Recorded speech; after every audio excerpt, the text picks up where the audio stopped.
اعوذ باللہ من الشیطان الرجیم بسم اللہ الرحمن الرحیم الحمدللہ رب العالمین الصلاۃ والسلام علی اشرف الانبیاء والمرسلین اما بعد۔ آج 18واں درس ہے۔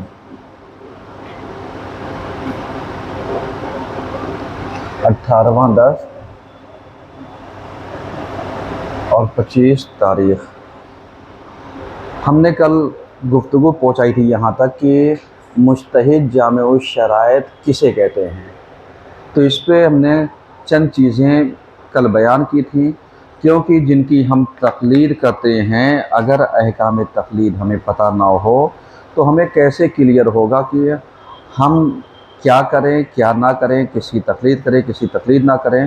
اور وہ انسان کی جو تقلید سے بالکل واقف نہیں ہے، وہ صرف لفظ تقلید جانتا ہے، بقیہ کچھ نہیں جانتا، ایسے انسان کے لیے ضروری یہ ہے کہ وہ تقلید کے احکام کو معلوم کرے، تقلید کے بارے میں جانکاری حاصل کرے، کیونکہ اگر وہ تقلید کے بارے میں نہیں جانتا ہے اور جانکاری نہیں رکھتا ہے تو ہو سکتا ہے اس کا کیا ہوا عمل ممکن ہے کہ عالم کے فتوے کے مطابق ہو تو قابل قبول ہو گیا، اور اگر نہیں ہوا بالفرض تو یقین جانے پھر اس کا عمل بیکار اور ضائع ہو جائے گا۔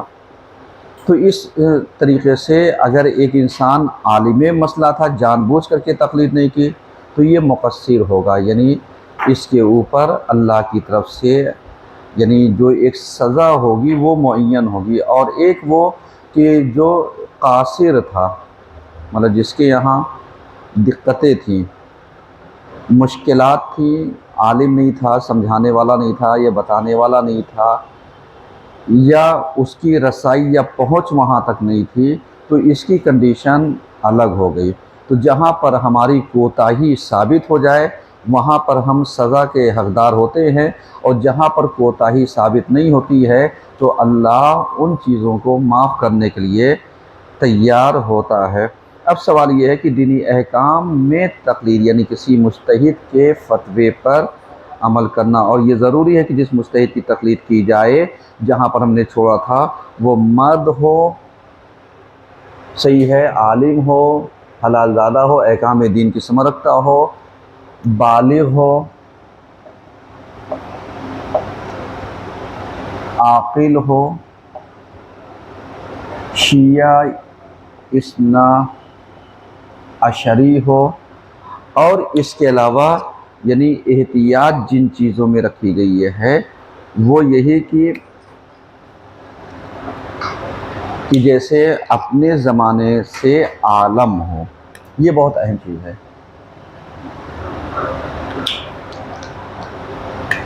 یعنی عالم ہو۔ یہاں پر ہم نے چند چیزیں لکھی تھی، یعنی جس چیز کو ہمیں سمجھنا چاہیے۔ اب ایک شرط اور ہوتی ہے، جیسے زندہ ہونا، یعنی تقلید ہمیں زندہ کی کرنی ہے، مردہ کی نہیں کرنی ہے، یہ چیز ذہن میں رہے۔ اور یہاں پر آ کر کے مسئلے کی کنڈیشن دو طریقے کی ہو جاتی ہے۔ ایک یہ ہو جاتی ہے کہ اگر ہم پہلے سے تقلید کسی کی کر رہے تھے، جیسے ہم مثال دیتے ہیں، جیسے آیت اللہ خوئی صاحب، خمینی صاحب، یا دوسرے مراجع اعظام جو اس دنیا سے گزر گئے، جیسے لطف اللہ صافی گلپائے گانی صاحب، یا آخر بہر صاحب، بہت سارے افراد، یا محمد رضا گلپائے گانی، لطف اللہ صافی تو ہیں شاید باحیات، اور محمد رضا گلپائے گانی صاحب، یہ سب وغیرہ جو گزر گئے ہیں، تو اب جو ہمارے سامنے گزرے ہیں، اگر ہم نئے سرے سے تقلید کرنا چاہتے ہیں تو ان کی مردہ کی نہیں کر سکتے، یہ ذہن میں رہے، مردہ کی ہم شروعات سے نہیں کر سکتے۔ اب جیسے ہم اگر تقلید کر رہے ہوتے جیسے خمینی صاحب کی یا خوئی صاحب کی، تو جو مسئلے ہمیں معلوم تھے ہم ان کے اوپر باقی رہ سکتے ہیں، اور جو نیا مسئلہ پیش آنے والا ہوگا وہ اس میں ہمیں زندہ مجتہد کی تقلید کرنی پڑے گی، زندہ مجتہد کے مسئلے کے اوپر، فتوے کے اوپر عمل کرنا پڑے گا۔ ہاں، کب ہم مردہ مجتہد کے فتوے پر باقی رہ سکتے ہیں؟ کہ جیسے زندہ مجتہد نے کوئی ایک مسئلے کے بارے میں کلیئر نہ کیا ہو، احتیاط لگائی ہو، یعنی بالکل کلیئر اس نے مسئلہ نہ دیا اور کہا یہ احتیاط آپ ایسے کیجئے، احوط ہے، احتیاط لازم ہے، احتیاط مستحب ہے، یا الاخر کوئی کنڈیشن لگائی ہو۔ لیکن جو مردہ مجتہد تھا اس نے اس مسئلے میں ڈائریکٹ کلیئر فتویٰ دیا ہو، تو اب اس مسئلے میں جو نیا پیش آیا تھا، تو جس نے کلیئر مسئلے کو بیان کیا ہے، ہم اس کی طرف چلے جائیں گے۔ اب آئیے، یعنی سمجھ آ رہا ہے نا؟ اگر کسی کی سمجھ نہ آ رہا تو سوال کر سکتا ہے۔ جتنے مسئلے ہم جانتے ہیں اس پہ، اور اگر نیا مسئلہ کوئی پیش آیا ہے تو ہم دوسرے زندہ مجتہد کی طرف ہم رجوع کریں گے۔ اب یہاں پر ایک سوال یہ ہوتا ہے، جیسے عالم مرد ہو، آپ نے دیکھا ہوگا کہ عالم کوئی بھی ہو سکتا ہے، عالمہ کوئی بھی ہو سکتی ہے، یعنی اگر ایک عورت پڑھ لکھ لے اجتہاد کے درجے پر فائز ہو سکتی ہے۔ جیسے اگر آپ کے ذہن میں ہو تو شہید باقر الصدر کی بہن شہیدہ بنت الہدیٰ اجتہاد کے درجے پر فائز تھی، یا اور بھی دیگر خواتین کئی نام ملتے ہیں کہ جو اجتہاد کے درجے پر کیا تھیں؟ فائز تھی۔ تو کیا ان کی تقلید ہم کر سکتے ہیں؟ نہیں، چونکہ عورت کی تقلید نہیں ہو سکتی۔ ایک سوال اور، کیا عورتیں عورتوں کی تقلید کر سکتی ہیں؟ جی کر سکتی نہیں کر سکتی؟ ایک منٹ آپ چپ رہیے، ہاں بولیے۔ اور کون ہے جو کہے کر سکتا؟ نہیں۔ جب ایک مسئلہ کلیئر ہو گیا کہ عورت خود مجتہد ہو سکتی ہے لیکن عورت کی کوئی تقلید نہیں کر سکتا، تو عورت ہو، چاہے بچہ ہو، چاہے کوئی بھی ہو، الاخر یعنی یہ کنڈیشن کیا ہو جائے گی؟ خارج ہو جائے گی۔ تو جب خارج ہو جائے گی تو ہمیں یہاں پر اپنا دماغ نہیں لگانا ہے کہ معلوم لیا کہ صاحب، جیسے ایک مثال دے رہے ہیں، جمعہ پڑھانے کے لیے کوئی عورت آ جائے کہ صاحب ہم عورتوں میں جمعہ پڑھا دیں گے، تو کیا ہو جائے گا؟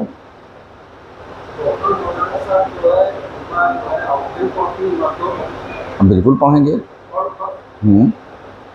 ہمارے یہاں بھی انشاءاللہ اسباب فراہم ہوں اور اس طریقے سے یعنی جگہ ہو جائے، پردے کا اہتمام ہو جائے، تو بالکل عورتیں یہاں پر بھی نماز پڑھیں گے۔ چونکہ جیسے کئی جگہوں پر شاید اٹاوا وغیرہ میں عورتیں نماز پڑھتی ہیں جمعے وغیرہ کی، یہ اس طریقے سے جی کوئی مسئلہ نہیں، وہ ان کو کام کرنے دیے۔ سمجھ رہے ہیں؟ تو کہنے کا مطلب یہ ہے کہ یہ ساری چیزیں ہیں۔ کیوں عورت کے لیے وہ نہیں ہو سکتی؟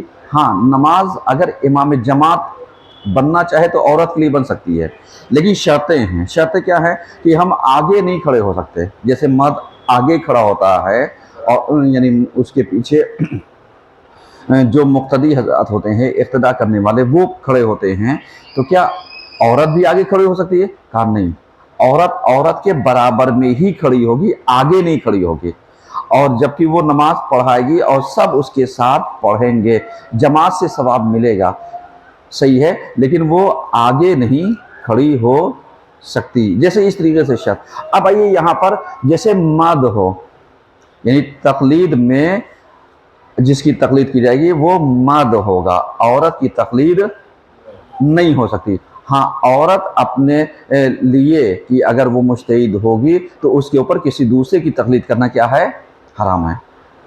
یعنی پھر وہ ہاں، اگر جیسے ہم اجتہاد کے درجے پر فائز ہے تو ہمارے لیے ضروری نہیں کہ ہم دوسرے کی تقلید کریں، صحیح ہے۔ یہاں پر تقلید کرنا کیا ہے؟ حرام ہے، کیونکہ آپ کے اندر سمجھ پیدا ہو گئی ہے حلال اور حرام کے سمجھنے کی۔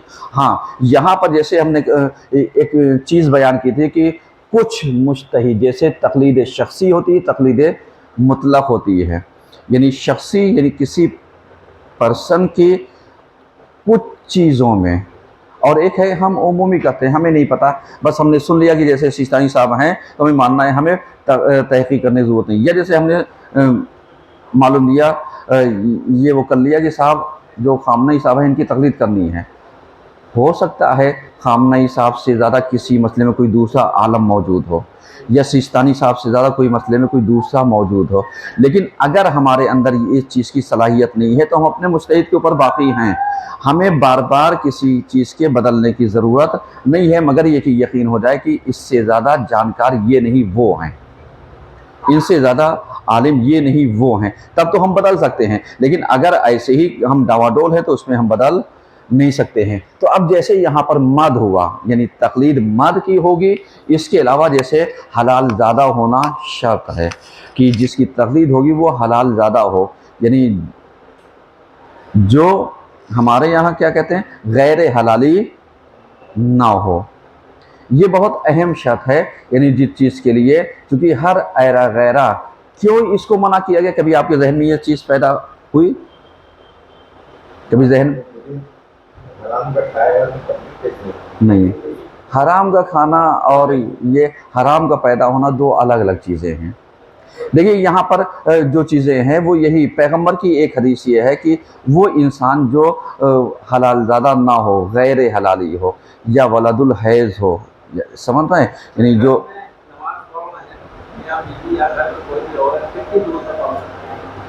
بیوی آپ کے ساتھ پڑھ سکتی ہے، آپ اس کو جماعت کے ساتھ پڑھا سکتے ہیں.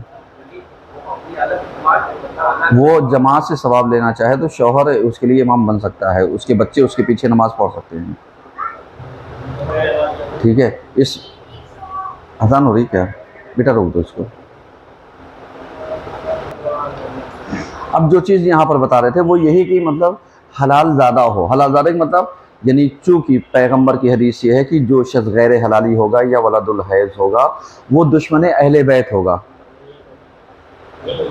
یہی پہچان ہے، یعنی وہ دشمن اہل بیت ہوگا. تو اس کا مطلب یہ ہے کہ دشمن اہل بیت جو بھی ہوگا وہ مجتہد نہیں ہو سکتا. یعنی ہو سکتا ہے اپنے لیے ہو لیکن دوسروں کے لیے وہ اس کی تقلید نہیں ہو سکتی. اس لیے شرط کی گئی حلال زادہ کی. اس کے بعد احکام دین کی سمجھ رکھتا ہو. یہ سب کنڈیشنیں کیا ہیں؟ یہ سب حدیثوں سے ظاہر ہے. احکام دین کی سمجھ رکھنا ہر انسان کے بس کی بات نہیں ہے، کیونکہ بہت سارے افراد یعنی بظاہر عمل کرتے ہیں، ان سے اگر گھما پھرا کر کے مسئلہ دریافت کر لیے تو کہتے ہیں نہیں یہ غلط ہے یہ صحیح. جیسے آج کل یعنی ہمارے یہاں بات چیزوں میں کٹر پنتھی کسی چیز کی طرف، یعنی جو چیزیں چلتی چلی آئی ہیں چاہے اس کا تعلق مطلب دین سے ہو یا دین سے نہ ہو، لیکن اگر وہ اس کو انجام دیتے آئے ہیں تو اس کے وہ پابند ہیں. جبکہ ہو سکتا ہے شریعت نے نہ روکا ہو نہ منع کیا ہو، نہ ہاں کیا ہو نہ کیا ہو. تو اسی صورت میں اگر ہم انجام دیتے تب بھی کوئی فائدہ نہیں ہے، اور نہیں انجام دیتے تب بھی کوئی نقصان نہیں ہے. صحیح ہے. تو اب اس کے بعد احکام دین کی سمجھ رکھتا ہو، کیونکہ شعور سب سے بڑی چیز ہے. جیسے آج کل بہت سارے لوگ اپنے حساب سے یعنی کسی بھی مولوی مولانا کو عادل اپنے حساب سے سمجھتے ہیں. یعنی اگر کسی سے انبن ہو گئی یا کوئی کسی سے ناراض ہو گیا تو بس سب سے پہلے اس کی عدالت ساقط ہو جاتی ہے. ایسے لگتا ہے جیسے عدالت کو اللہ نے کسی کی ناراضی اور رضا میں سمیٹ کر کے رکھا ہے. یعنی یہ آج ہمارے سماج کا سب سے بڑا المیہ یہی ہے کہ مطلب چاہے خود کی عدالت ثابت نہ ہو لیکن مولوی کی عدالت ہمارے ناراضگی اور رضا سے کیا ہو جاتی ہے؟ ختم ہو جاتی ہے اور ساقط ہو جاتی ہے. اور یہی سوچ کر کے ہم یعنی مسجدوں سے دور ہو جاتے ہیں، امام بارگاہوں سے دور ہو جاتے ہیں، نماز سے دور ہو جاتے ہیں، جبکہ یہ چیزیں کیا ہیں؟ صحیح نہیں ہیں. یعنی عدالت کا معیار کسی کی ناراضگی اور کسی کی رضا نہیں ہوتی. ہو سکتا ہے کسی کی رضا اپنے حسد کی بنیاد پہ ہو، کسی کی رضا یعنی جلن جو ہے یہ کسی اور بنیاد پر ہو جو جس کا معیار حق اور باطل نہ ہو. اسی لیے یہاں پر آئیے ایک چیز احکام دین کی سمجھ رکھتا ہو، پھر بالغ ہو. اگر بالغ نہیں ہوگا تو اس کے ہو سکتا ہے مجتہد، جیسے علامہ ہلی 10 سال میں مجتہد ہو گئے تھے، لیکن کیا ان کی تقلید ہو سکتی تھی؟ نہیں ہو سکتی تھی، وہ اپنی جگہ پر تھے. اس کے بعد عاقل ہو. عاقل ہونا، عاقل کسے کہتے ہیں؟ سمجھدار. کیا سمجھداری کا معیار ہمارے اور آپ کے اوپر ڈیپینڈ کرتا ہے کہ کون سمجھدار ہے کون سمجھدار نہیں ہے؟ نہیں. سمجھداری کا معیار کیا ہو سکتا ہے صادق بھائی؟ جی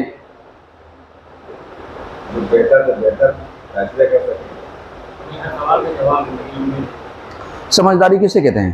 جسے ہم اردو میں یا عربی میں کہتے ہیں فہم، سمجھ، جسے ہم لوگ کہتے ہیں شعور، جس کے اندر اچھے اور برے کی تمیز ہو۔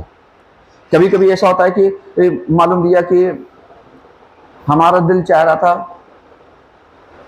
کسی دکان پہ جا کر کے زبان للچائی اور ہم نے کھا لیا، اور ہم نے یہ بچنے کے لیے صاحب یہ کون ہے، ہم نے کہا اے عبداللہ۔ اب معلوم ہے اس نے پلٹ کر کے موڑ کر کے دیکھا تو ہم نے کہا اگر یہ مسلمان نام نہیں سمجھتا تو یہ اس کا مطلب کیا تھا؟ اس کا مطلب یہ ہم نے بہانہ تلاشا، ہم سمجھ رہے دھوکہ دے رہے ہیں، لیکن اپنے دھوکے کو شریعت کا نام دے رہے ہیں۔ مطلب یہ چیزیں کیا ہیں؟ یہ چیزیں یہاں پر سمجھ کہاں پر آئی؟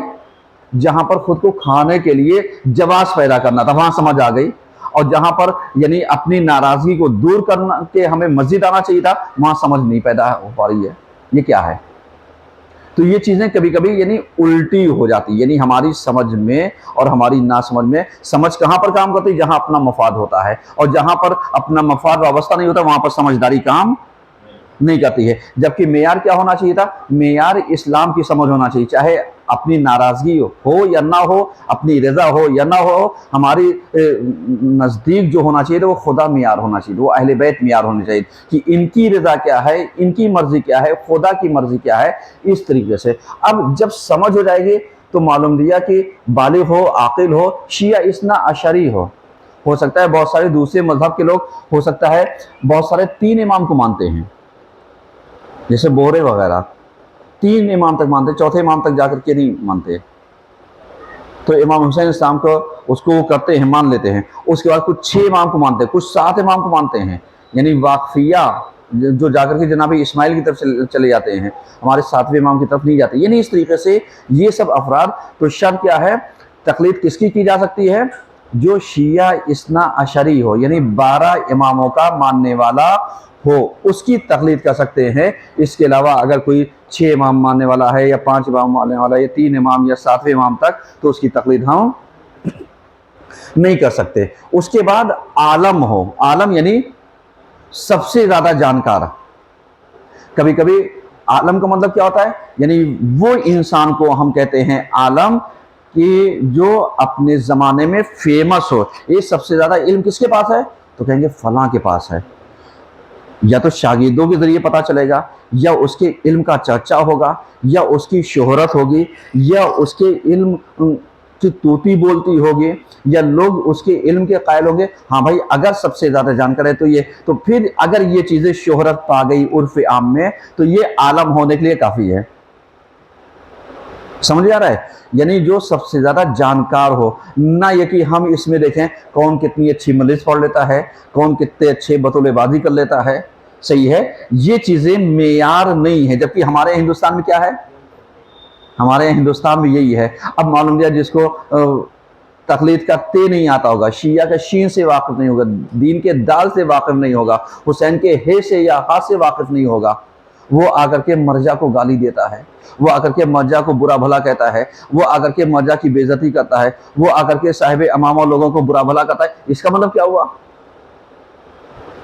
اس کا مطلب آپ سمجھ رہے ہیں؟ اس کا مطلب یہ ہو گیا کہ ابھی اس کے اندر شعور نہیں ہے، سمجھداری نہیں ہے، نہ علم ہے، نہ یہ ہے۔ بس وہی چیز جیسے ہم نے کہا تھا کہ جو اخباری لوگ مخالفت کرتے ہیں مجتہدین کرام کی یا مرجع کی یا عالم حضرات کی یا رہبر وغیرہ کی یا کسی دوسرے ان کی، کیوں کرتے ہیں؟ وہ کہتے ہیں صاحب انہوں نے بتایا تقلید حرام ہے، اب بتائیے انہوں نے بتایا، یہ ان کی آپ کیا کر رہے ہیں؟ بات مان رہے ہیں، یہی بات ماننا تو تقلید کرتے ہیں۔ تو اب آپ جاہل کی تو بات مان رہے ہیں، عالم کی، عالم کی، مرجع کی بات نہیں مان رہے۔ اس کے بعد ایک اور شرط پائی جاتی ہے، عادل ہو۔ عادل کا مطلب کیا ہوتا ہے؟ عادل کا مطلب وہ والا نہیں جسے ہم لوگ عام سمجھتے ہیں کہ ہم انہیں مومن کب مانتے ہیں۔ آج ہمارے سماج میں ایک عدالت کا معیار کتنا گرایا گیا، اتنا گرایا گیا کہ معلوم لیا کہ اگر ہم کسی سے ناراض ہو گئے تو اس کی مومنیت جو ہے ہماری ناراضگی سے ختم ہو جاتی ہے، اور اگر ہم راضی ہیں تو اس کی مومنیت برقرار ہے، اور اگر ہم راضی نہیں ہیں تو مومنیت کیا ہو گئی؟